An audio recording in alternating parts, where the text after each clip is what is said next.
And welcome to How Not to Souls. JR2 here, and today we're looking at a Dark Souls 2 Sorcerer build. A very potent PvE build, and a very, I'd say, decent PvP build. Depending on how you build it, it could go really well for you or really bad for you. And also depending on your skill level. But anyway, let's take a look at our stats. At 193, we're walking a 30 Vigor, 30 Endurance, 5 Vitality, 50 Attunement, 18 Strength, 35 Dex, 14 Adaptability, 62 Intelligence, and a 6 Faith.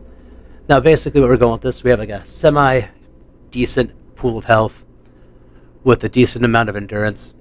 We can wear light armor and cast a lot of spells.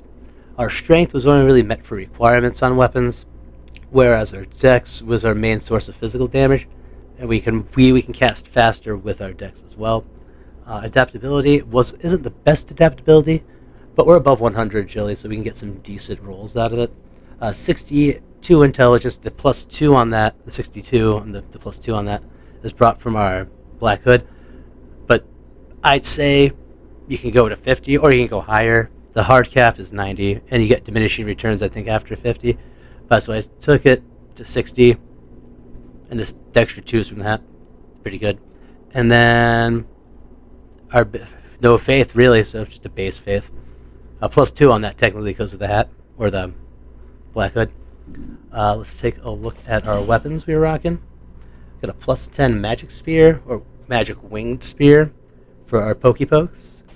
Kind of the same deal with the rapier, but I left it flat so we can buff it up with stuff. It doesn't we can have our flat damage with fire, dark, or lightning, and no magic resistance. If a player has it, it comes into effect. And then we also rocked a magic moonlight greatsword, which was very good. I'm just not nuts about greatswords in this game. Our staff was a plus 5 Staff of Wisdom for PvE, and for PvP we used the plus 10 Witch's Branch, which is somewhere in the mix. I should have really thinned this out. But this is for casty. It's not as strong as the Staff of Wisdom, but it casts faster, significantly faster. For our gear, our Black Hood gives us a plus 2 to intelligence and faith and a little extra casting speed, and the same with the black gloves give us extra casting speed as well. So this build really is about casting fast, casting powerful things, not casting power. Power, no, casting powerful things. And then the Aurora's armor and leggings, because I like how they look. He looks pretty awesome. Our rings, a plus 3 life ring for the extra health. Southern Ritual Band plus 1 for the extra spell slot. Little parentheses on the slots. I think it gives you 2. I know at least you get 1 out of that. Sorcery Clutch Ring to get extra magic damage. Give extra magic damage by taking more damage from attacks. And the third Dragon Ring for extra health, stamina, and equip load. So that's how we're kind of able to hold certain things and wear certain armors. Our consumables are what they are. These are kind of geared towards PvP. We got our urn, knives, and our cracked red eye orb. And I recommend having those things in your PvE slots as well, but have an aged feather in there so you can teleport out, or a homeward bone to teleport out of there. But do as you will. I have no arrows or bows I used, so if you have something, bows or something, you do as you will. Level it up, put magic damage on it. That would probably scale better with what you're doing.